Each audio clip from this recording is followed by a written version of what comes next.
نحمده ونصلي ونسلم على سيدنا ومولانا محمد النبي الكريم الأمين المكين الحنين الرؤوف الرحيم. اما بعد، اعوذ باللہ من الشیطان الرجیم، بسم اللہ الرحمن الرحیم. ان اللہ وملائکتہ یصلون علی النبی یا ایھا الذین آمنوا صلوا علیہ وسلموا تسلیما. صدق اللہ مولانا العظیم. اللہم صلی علی سیدنا و مولانا محمد النبی الامی وعلی آلہ وسلم تسلیما. اللہ جل مجدہ کے فضل و احسان اور کریم آقا صلی اللہ علیہ وآلہ وسلم کے نالین پاک کے تصدق سے بحمدہ تعالی جمعۃ مبارک کے عظیم اور بابرکت دن آج کی اس نشست کے اندر جو ہم ایک سلسلے کا آغاز کرنے جا رہے ہیں، جس گفتگو کے سلسلے کا وہ درود و سلام اور اس کی اہمیت، کہ کریم آقا صلی اللہ علیہ وسلم کی ذات مبارکہ پر جو درود و سلام پڑھنا ہے، اس کی کیا فضیلت ہے، اس کی کیا اہمیت ہے اور اس کی کیا ضرورت ہے. تو یہ شاید آگے ایک دو نشستوں میں ہمارا یہ مضمون انشاءاللہ چلے گا. آج کے اس نشست کے اندر ہماری جو گفتگو ہے وہ اس موضوع سے کی تمہید کی گفتگو ہوگی، تمہیدی گفتگو ہوگی، اور وہ اس مضمون کے اوپر مشتمل ہوگی کہ یہ جو ہمارا آقا علیہ السلام کی ذات مبارکہ کے ساتھ تعلق ہے اور اس میں پھر درود و سلام کا کیا اہمیت ہے. اب اگر ہم اس آیت مبارکہ کو دیکھیں کہ جس میں اللہ رب العزت نے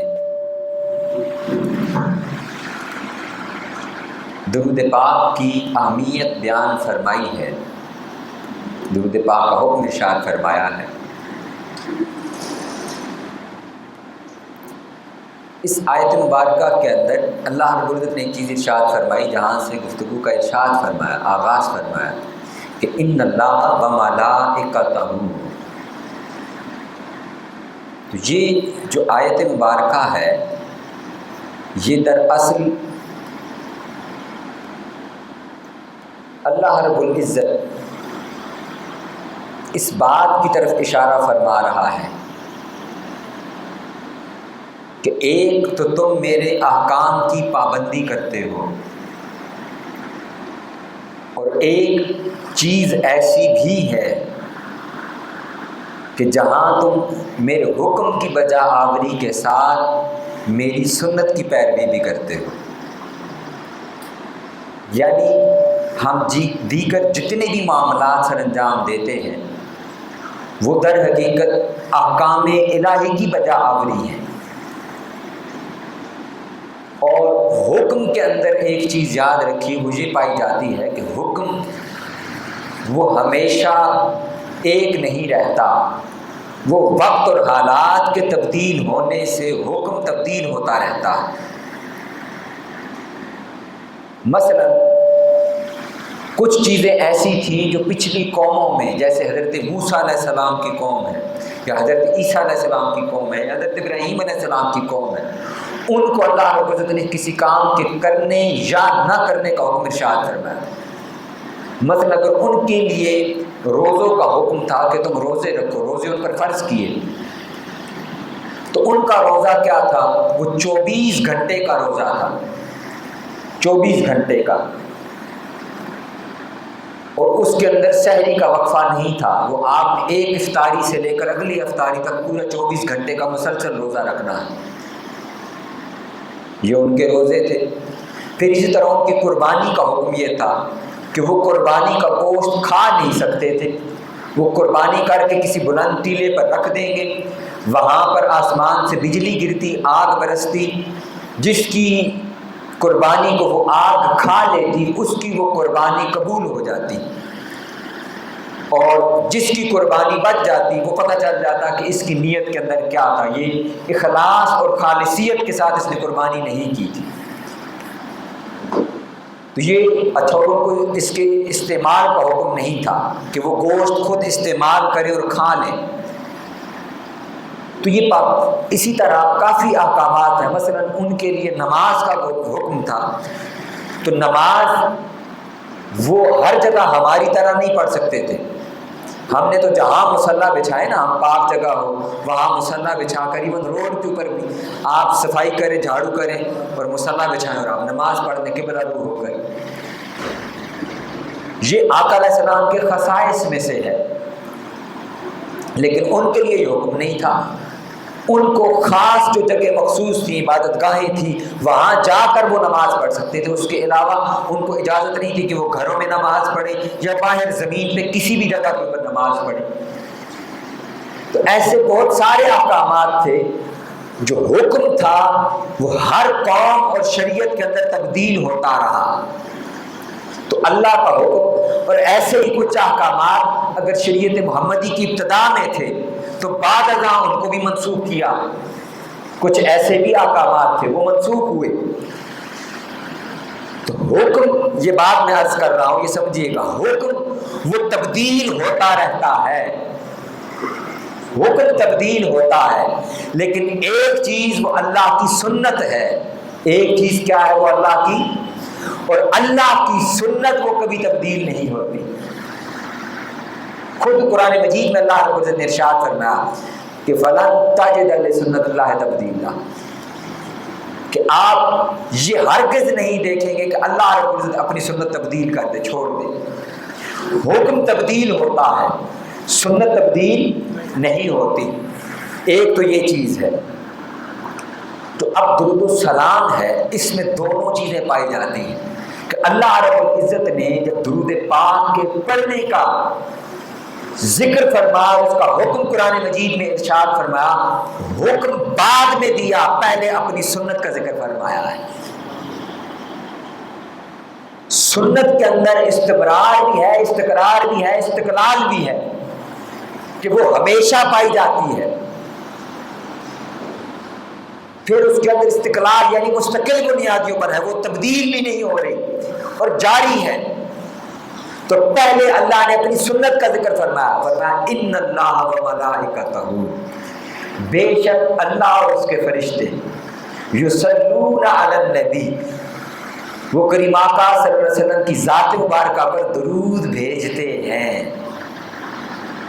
اب اس کی تفصیل ہم اگلی آنے والی نشستوں میں کریں گے کہ یہ درود کیا ہے، یہ لفظ صلاۃ کیا ہے. آج میں نے کہا محض ہم اس کی تمہیدی گفتگو پر رہیں گے، درود السلام کی اہمیت کی تمہید کے اوپر. تو درود السلام کی کا جب حکم اللہ رب العزت نے ارشاد فرمایا، اب اسی طرح دیکھیے نماز کا حکم قرآن مجید میں ہے تو یہ نہیں فرمایا کہ اللہ بھی نماز پڑھتا ہے. آپ دیکھیے نا کہ ایمان اور توحید اور رسالت کی شہادت کے بعد سب سے بلند عمل وہ نماز ہے. نماز کا حکم قرآن مجید میں ارشاد فرمایا اقیم الصلاۃ بے شمار مرتبہ، لیکن ایک بھی مقام پر یہ نہیں فرمایا کہ لوگوں نماز پڑھو اس لیے کہ اللہ بھی نماز پڑھتا ہے. زکوٰۃ کا حکم ارشاد فرمایا، اب یہ نہیں فرمایا کہ لوگوں اللہ بھی زکوٰۃ دیتا ہے، یہ نہیں ارشاد فرمایا. حج کا، عمرے کا، روزے کا، دیگر جتنے اعمال ہیں ان کے عمل کا حکم اللہ رب العزت نے ارشاد فرمایا، لیکن یہ کبھی نہیں فرمایا کہ لوگوں تم یہ کام کرو اس لیے کہ اللہ بھی یہ کام کرتا ہے اور اللہ کے فرشتے بھی یہ کام کرتے ہیں. لیکن درود و سلام ایک ایسی عبادت ہے کہ اللہ رب العزت نے اس کے حکم تو ارشاد فرمایا، لیکن اس کے حکم سے پہلے یہ بتایا کہ یہ کام اس لیے کرو کہ یہ اللہ اور اس کے فرشتوں کی سنت ہے.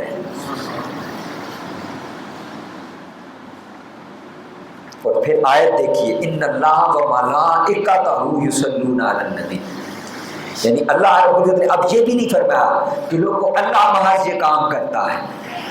اب اگلی بڑی خاص بات درود السلام کی اہمیت میں دیکھیے، یہ نہیں فرمایا کہ محض اللہ یہ کام کرتا ہے، یہ اللہ کی سنت ہے، نہیں، وملائکہ، اور اللہ کے ملائکہ بھی یہی عمل کرتے ہیں.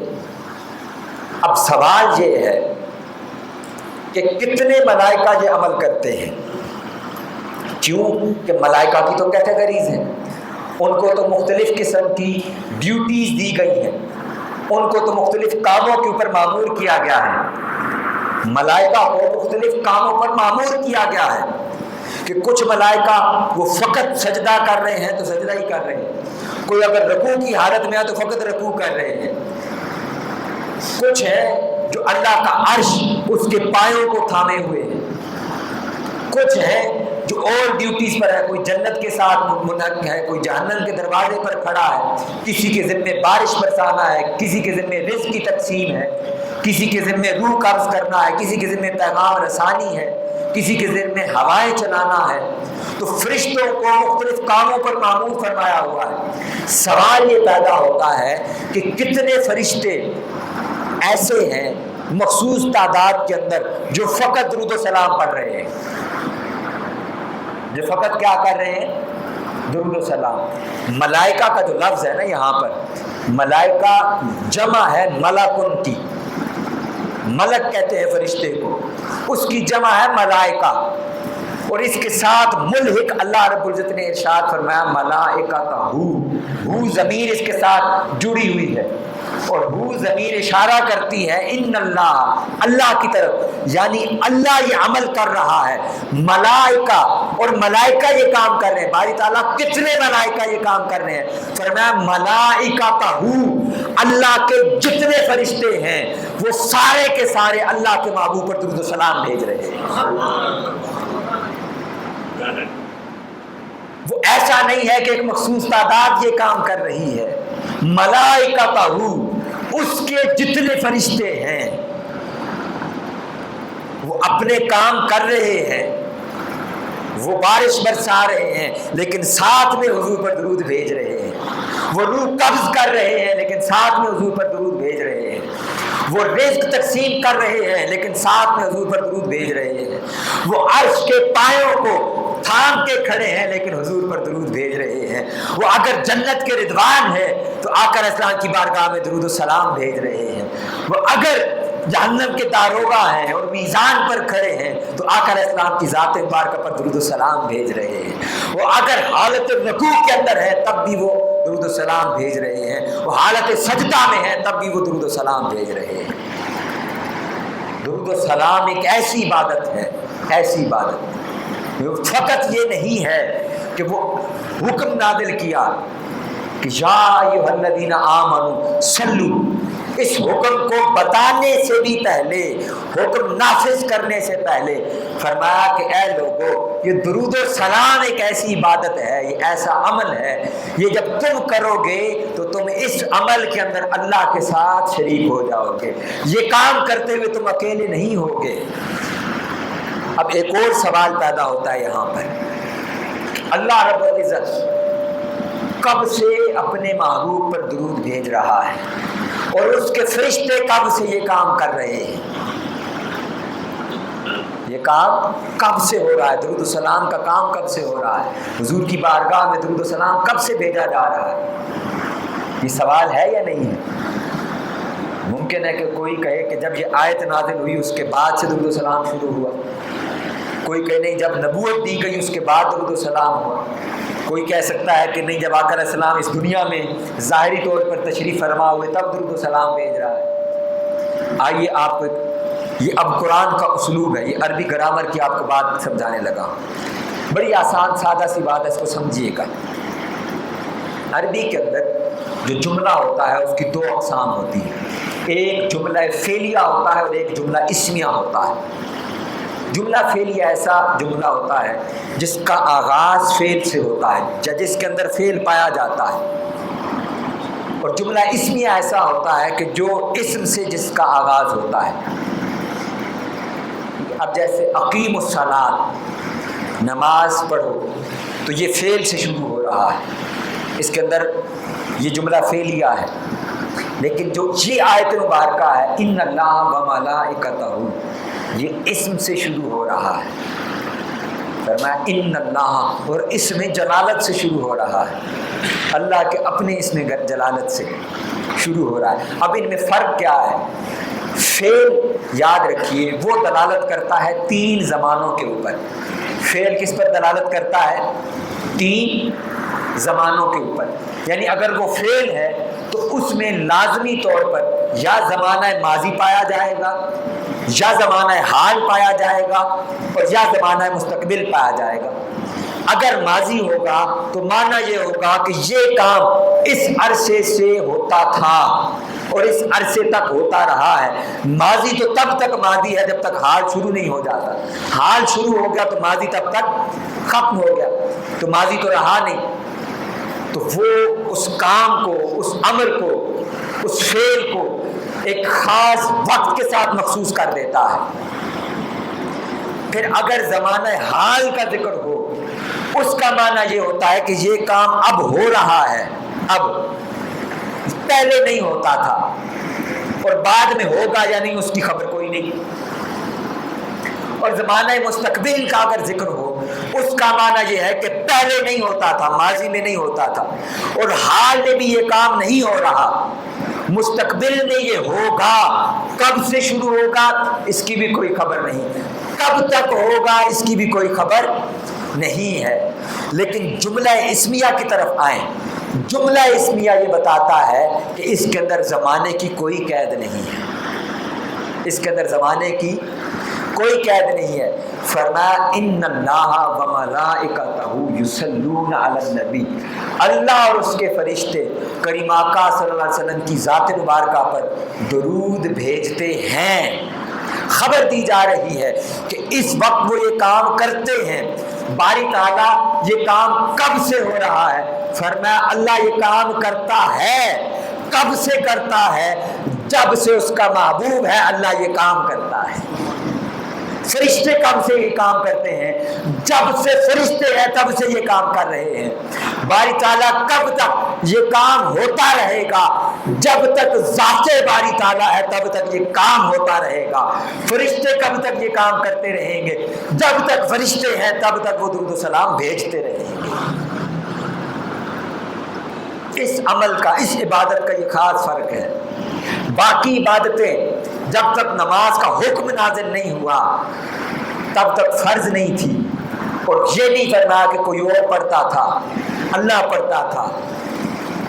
روزے 2 ہجری میں فرض ہوئے، اس کے بعد سے شروع ہوتے ہیں۔ ہر عبادت کا ایک مخصوص وقت رکھ دیا۔ اچھا پھر ایک اور فرق دیکھیے، نماز ہے تو دن میں 5 مرتبہ فرض ہے۔ دن میں کیا ہے؟ ان الصلاۃ کانت علی المؤمنین کتابا موقوتا، نمازیں مقررہ وقت پر فرض کی گئی ہیں۔ یعنی فجر کی نماز ہے تو فجر میں پڑھی جائے گی، وہ ظہر میں، عصر میں یا درمیان میں کسی وقت نہیں پڑھی جا سکتی۔ طلوع آفتاب ہو جائے گا، اب فجر کی نماز کا وقت ختم ہو چکا ہے، اب جو پڑھے گا وہ قضا پڑھے گا۔ اسی طرح ظہر کی نماز کا وقت ہے، اسی طرح عصر کا، پھر مغرب کا، عشاء کا نماز کا وقت ہے۔ اسی طرح زکوٰۃ کا وقت ہے کہ سال میں ایک دفعہ فرض ہے، تب جب اس کا سرکل پورا ہو جائے گا، سال کا نصاب ہو اور سال پورا ہو جائے تب زکوٰۃ فرض ہے۔ روزے ہیں تو 1 مہینے کے اندر فرض ہیں رمضان کے۔ حج ہے تو وہ بھی خاص دنوں کے اندر زندگی میں 1 مرتبہ فرض ہے، اور اسی طرح باقی عبادتیں بھی ہیں۔ لیکن درود و سلام باری تعالیٰ کب پڑھنا چاہیے؟ اے میرے بندے، جب تجھے وقت ملے، جب تیرا جی چاہے تو میرے محبوب پر درود بھیجا کر۔ دن اور رات کی کوئی قید نہیں ہے، کوئی وقت کی قید نہیں لگائی۔ کچھ کام، اب کچھ اوقات، مثلا یہ ضحوہ کبریٰ کا وقت ہے جب سورج درمیان میں کھڑا ہوتا ہے، اس وقت دعا اور سجدہ اس کو حرام قرار دیا ہے، لیکن قربان جائیں اس وقت میں بھی درود پاک پڑھا جا سکتا ہے۔ طلوع فجر میں سجدہ نہیں کر سکتے، نماز نہیں پڑھ سکتے، لیکن درود کی کوئی قید نہیں ہے۔ انسان حالت جنابت کے اندر ہے، حالت جنابت میں وضو نہ ہو نماز نہیں ہوتی، وضو نہ ہو عمرہ نہیں ہو سکتا، حج نہیں ہو سکتا، طواف نہیں ہو سکتا، نیت نہ ہو روزہ نہیں رکھا جا سکتا۔ لیکن درود و سلام کیسی عبادت ہے، وضو نہیں ہے تب بھی پڑھ سکتے ہیں۔ جنابت کے اندر آپ قرآن نہیں پڑھ سکتے لیکن درود و سلام پڑھ سکتے ہیں۔ یہ آقا علیہ السلام پر درود و سلام پڑھنے کی میں بات کر رہا ہوں، اور میں جملہ آپ میرے منہ سے سن رہے ہوں کہ میں نے فقط درود پڑھنے کا نہیں کہا، فقط درود پڑھنے کی بات نہیں کی، یہ آدھا کام ہے۔ اللہ رب العزت نے جو حکم ارشاد فرمایا وہ فرمایا کیا کہ یا ایھا الذین آمنوا صلوا علیہ، ان پر درود بھیجو، وسلموا، جس انداز کے اندر اللہ رب العزت نے درود پڑھنے کا حکم ارشاد فرمایا اسی انداز کے اندر اللہ رب العزت نے سلام کا بھی حکم ارشاد فرمایا۔ کہ ہم کس نادانی میں پڑ گئے ہیں کہ درود پاک تو پڑھتے ہیں لیکن سلام نہیں بھیجتے آقا علیہ السلام کی بارگاہ میں۔ اس کی اہمیت پر میں آ رہا ہوں آگے، سلام کیا کام کرتا ہے۔ اچھا پھر دیکھیے، درود پاک کا فقط حکم ارشاد فرمایا، اس کی تاکید نہیں کی، یعنی فقط حکم دے دیا صلو علیہ کہ درود بھیجو، درود سلام کی باری آئی فرمایا وسلموا، سلام بھیجو تسلیما، اس کا مصدر بھی ذکر فرمایا۔ عربی کا قاعدہ ہے جب کسی امر کے اوپر، کسی کام کے اوپر، کسی فعل کی تاکید بیان کرنی ہو، اس میں زور پیدا کرنا ہو تو فعل کے بعد اس کا مصدر ذکر کیا جاتا ہے۔ درود کا فقط حکم ارشاد فرمایا، سلام کا حکم ارشاد فرمانے کے بعد اس کی تاکید کا بھی ذکر فرمایا۔ تو ہم درود تو پڑھتے ہیں لیکن ہم ایسا درود پڑھیں کہ درود کے ساتھ سلام بھی بھیجا کریں۔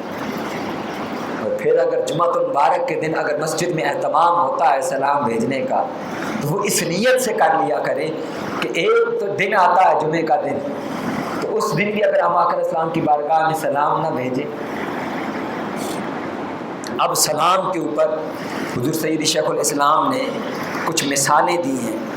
اب ابھی تک یہ میں نے فقط بات کی ہے درود و سلام کی جو آیت ہے، حکم ہے، اس کے تناظر میں۔ اب کس کس وقت اور کیا کیا اور کتنا درود پاک یہ انشاءاللہ اگلی نشستوں میں ہم اس پر بات کریں گے۔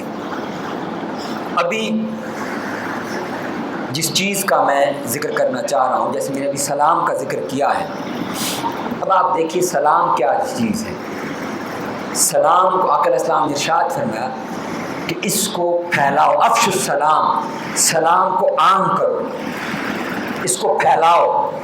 آقا علیہ السلام سے سوال ہوا ای الاسلام خیر، فرمایا تطعم الطعام وتقرأ السلام علی من عرفت ومن لم تعرف بھی، سلام کرو ہر اس شخص کو جس کو تم جانتے ہو یا جس کو نہیں جانتے۔ تو حضور کی ذات کے ساتھ ہمارا تعلق کیسا ہو کہ معاذ اللہ ہم حضور کو پہچانتے ہی نہیں، ہم حضور کو جانتے ہی نہیں، کہ ہم کبھی سلام ہی نہ بھیجیں حضور کی بارگاہ کے اندر۔ یہ اب میں جو مثالیں دینے جا رہا ہوں، جس کو حضور سید شیخ الاسلام نے چند مثالیں دی ہیں، میں وہ چاہتا ہوں کہ آپ کے سامنے پیش کروں کہ سلام تعلق کی ابتدا کا نام ہے۔ آپ کسی انجان شخص سے ملتے ہیں گلی کے اندر، وہ نیا شفٹ ہوا ہے یہاں پر، آپ بھی اس کے ساتھ اجنبی ہیں، وہ بھی آپ سے اجنبی ہے، اور گلی کے اندر پہلی دفعہ آپ کا اور اس کا آمنا سامنا ہو، تو اگر تو آپ روزانہ ایک دوسرے سے ایک سلام اور کلام کیے بغیر گزر جائیں تو کیا کبھی تعلق پیدا ہوگا؟ کبھی تعلق؟ وہ ہمیشہ کی اجنبیت رہے گی، وہ ایک دفعہ کی اجنبیت ہمیشہ کی اجنبیت رہے گی۔ لیکن اگر دونوں میں سے کوئی ایک سلام میں پہل کر دے، مثلا ہم اپنی بات کرتے ہیں کہ کوئی ہماری سوسائٹی، معاشرے، محلے کے اندر کوئی نیا دوست، کوئی نیا شخص یہاں پر آیا، ہم اپنے اس سے سامنا کیا تو پہلی مرتبہ میں ہم نے اس کو سلام کیا، اس سے وہ کمفرٹیبل ہو جائے گا۔ وہ کیا ہو جائے گا؟ کمفرٹیبل فیل کرے گا کہ یار یہ اچھے لوگ ہیں، تعلق والے ہیں۔ دوسری دفعہ سلام، تیسری دفعہ سلام کرنے پہ ممکن ہے وہ کھڑا ہو کے اپنا تعارف بھی کروا لے۔ یہ سلام کی ابتدا ہے، یعنی گویا سلام کیا کرتا ہے؟ سلام آپ کے تعلق کو استوار کرتا ہے، تعلق کو پیدا کرتا ہے۔ تو آقا علیہ السلام کی ذات مبارکہ کے ساتھ اگر تعلق پیدا کرنا ہے، اب آپ تصور کیجئے، آنکھیں ذرا بند کریں، میں آپ کو ایک تصور کروانا چاہتا ہوں، آنکھیں بند کریں ذرا اور آپ کو میں ایک تصور کروا رہا ہوں کہ آقا علیہ السلام گنبد خضرا کے اندر مکین موجود ہیں، آپ یہاں سے سلام بھیجتے ہیں، نماز میں بھی پڑھتے ہیں نا، نماز میں بھی کیا کہتے ہیں ہم؟ السلام علیکہ، سب مل کر آوازیں بلند کہیے، آنکھیں بند کر کے اور تصور کر کے کیجئے کہ حضور میرے سامنے اس وقت موجود ہے اور مجھے وہاں سے جواب آئے گا۔ آنکھیں میرے ساتھ بند کریں اور پڑھیے السلام علیکہ ایھا النبی السلام علیکہ ایھا النبی۔ بزرگان دین فرماتے ہیں، بہت سے بزرگ ایسے ہو گزرے ہیں، وہ فرماتے ہیں کہ ہم اس جگہ سے تب تک آگے نہیں جاتے جب تک اس بارگاہ سے ہمیں جواب نہیں آ جاتا۔ وہ کہتے ہیں ہم وہیں رکے رہتے ہیں، اور آج کے اس دور میں بھی یہ ممکن ہے، فقط یہ تعلق پیدا کرنے کی ضرورت ہے۔ ہم بیگانگی میں رہتے ہیں، حضور سے بیگانگی کے اندر، بس کلمہ پڑا ہوا ہے، ذکر آپ کا سنتے ہیں، لیکن وہ اپنائیت والا تعلق، وہ تعلق کہ گویا میرے سامنے موجود ہے اور میں آپ سے ہم کلام ہوں، اس وقت آپ میرے سامنے اس وقت موجود ہیں، میں جو چاہے وہ آپ کی بارگاہ میں عرض کر سکتا ہوں۔ تو آپ کسی بڑے کا دیکھیں، کوئی بڑا شخص ہے، وزادار ہے، وہ کسی عہدے اور منصب پر موجود ہے، اگر آپ کا اس سے کوئی کام نکلوانا ہے اور آپ کی جان پہچان بھی نہیں ہے، اور آپ جائیں اور پہلی مرتبہ میں ہی اس کو کام کہہ دیں، تو ممکن ہے ایسا؟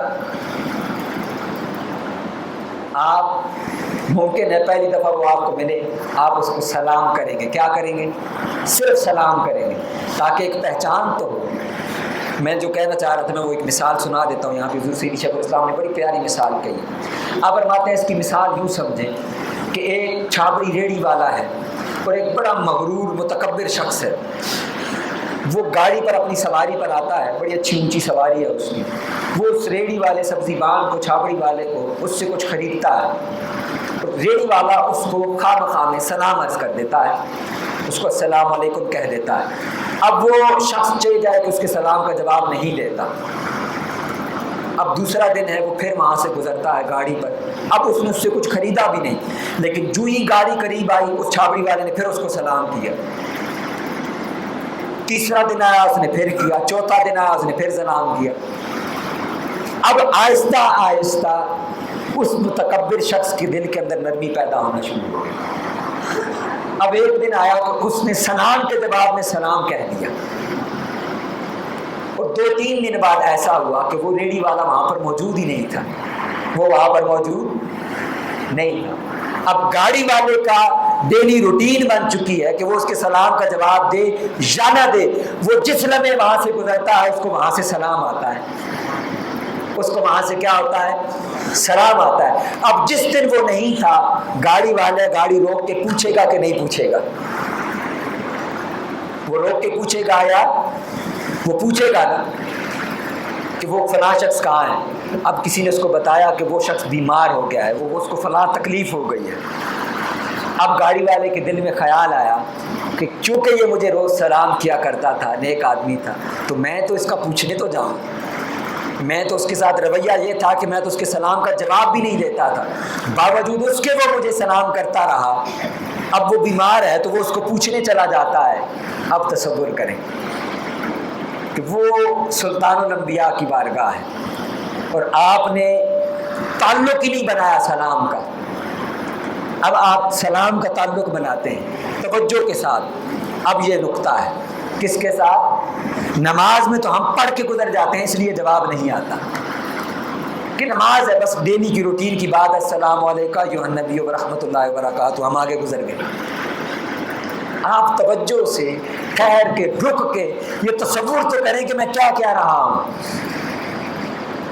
میں حضور کی بارگاہ کے اندر سلام بھیج رہا ہوں، اور معاذ اللہ کیا حضور ایسے ہیں کہ وہ سلام کا جواب نہیں دیں گے؟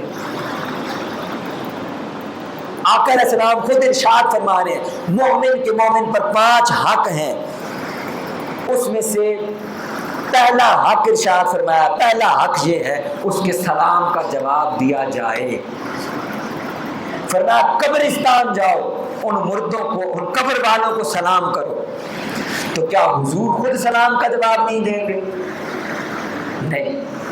مسئلہ یہ ہے، آپ کسی اور کو، اب یہ ہماری روٹین کو دیکھ لیں نا، آپ گزر گلی میں سے رہے ہو، آگے سے کوئی شخص آ جائے، آپ منہ ادھر کر کے اس کو سلام کر کے گزر جائیں، وہ آپ کے سلام کو قبول کرے گا؟ سلام کا جواب بھی دے گا؟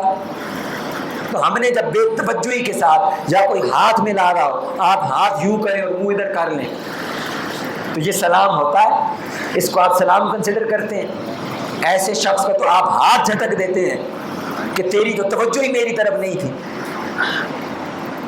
تو کیا ہم حضور کی بارگاہ کا کوئی ادب نہیں ہے؟ جب وہاں سلام پیش کرنا ہے تو پھر پوری توجہ کے ساتھ پیش کرنا ہے۔ پھر یہ ذہن میں رکھیں کہ وہ حضور کی بارگاہ ہے۔ حضور کے تو لاکھوں کروڑ امتی ہو چکے اور ہیں اربوں کی تعداد کے اندر، میں نکما نکارا کہاں پر، میری کیا حیثیت، میں گنہگار۔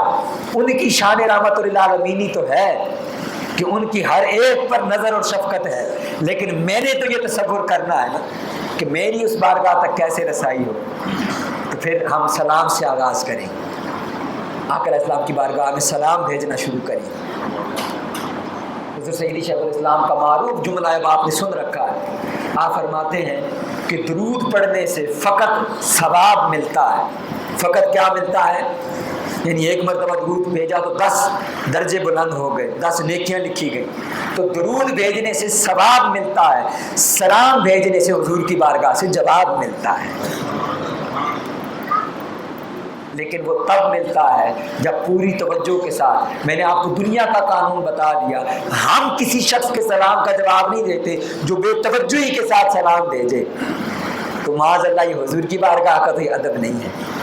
تو حضور کی بارگاہ کا ادب کیا ہے کہ پوری توجہ کے ساتھ، طریقے اور سلیقے کے ساتھ حضور کی بارگاہ میں ہم سلام عرض کریں۔ پھر اب جب سلام روڈ، اب سوچئے، تصور کیجئے، جو میں آنکھیں بند کر کے تصور کروانا چاہ رہا تھا کہ فرشتہ مامون ہے، غلام، اور وہ روزانہ خبر دیتا ہے یا رسول اللہ وہ پاکستان میں لاہور کی بستی سے فلاں بن فلاں نے آپ کی بارگاہ میں سلام بھیجا ہے۔ آقا علیہ السلام نے سن لیا۔ اب روزانہ کا یہ عمل ہے، روزانہ فرشتہ بتا رہا ہے کہ یا رسول اللہ آج اس نے پھر سلام بھیجا، آج اس نے پھر سلام بھیجا ہے، آج اس نے پھر سلام بھیجا ہے۔ تو ایک دن تو ہوگا نا کہ وہ کرم فرماتے ہوئے یوں توجہ فرمائیں کہ بتاؤ تو صحیح وہ کون ہے، دکھاؤ تو صحیح وہ کون ہے۔ پھر جب وہ بیمار ہوگا اور سلام نہیں پہنچے گا تو پھر وہ پلٹ کر پوچھیں گے کہ فرشتے بتا وہ کون تھا جو مجھ پر درود و سلام بھیجا کرتا تھا۔ پھر وہ خود کرم فرما کر خود آئیں گے اور امام بوسیری کی طرح کہیں گے، بوسیری بتا تو صحیح رات کو تو نے کون سا قصیدہ لکھا تھا، آج وہ ہمیں قصیدہ سنا۔ پھر وہ کرم فرما کر بوسیری پر ہاتھ پھیرتے ہیں اور بوسیری کا جو فارغ زدہ جسم تھا، جو برسوں سالوں سے بستر سے بوسیری اٹھ نہیں پا رہا تھا، وہ شرف الدین بوسیری حضور کی بارگاہ کے اندر براہ راست درود و سلام بھیجتا ہے۔ آقا علیہ السلام کرم فرماتے ہیں، تشریف لاتے ہیں، چادر بھی عطا فرماتے ہیں اور شفا بھی عطا فرماتے ہیں۔ یہ کرم آج بھی ہے۔ حضور سیدی شیخ الاسلام فرماتے ہیں یہ کرم آج بھی اسی طرح ہے جس طرح ابو بکر اور عمر پر تھا، جس طرح عثمان و علی پر تھا، جس طرح بلال اور سلیمان پر تھا۔ یہ کرم آج بھی ہے، فرق یہ ہے کہ ہم حضور سے اس طرح بیگانے ہو چلے۔ ہم توجہ کے ساتھ تو حضور کی بارگاہ میں درود اور سلام نہیں بھیجتے۔ وہ آج بھی فرق یہ ہے، وہ بے پردہ فیض پاتے تھے، آج آ کر اسلام اس پردے کے ساتھ، اور وہ پردہ بھی، وہ پردہ میرا اور آپ کا قائم کردہ ہے، وہ میرے اور آپ کے گناہوں کا پردہ ہے، وہ میرے اور آپ کی بے توجہی کا پردہ ہے۔ اگر ہماری توجہ قائم ہو جائے، حضور کی بارگاہ سے تعلق اور نسبت قائم ہو جائے، درود و سلام کے ذریعے، اعمال صالحہ کے ذریعے، دل کے اخلاص کے ذریعے، تو یقین جانیے یہ کرم اسی طرح ہوگا کہ جب یہاں سے آنکھ بند ہوگی وہاں کی آنکھ کھل جائے گی۔ انشاءاللہ اگلے جمعہ مبارک پہ اسی مضمون کو ہم جاری رکھیں گے۔ اللہ رب العزت کی دعا سے بارگاہ میں دعا ہے کہ وہ ہمیں اس پر عمل پیرا ہونے کی توفیق عطا فرمائے۔ وما علیہ الا البلاغ۔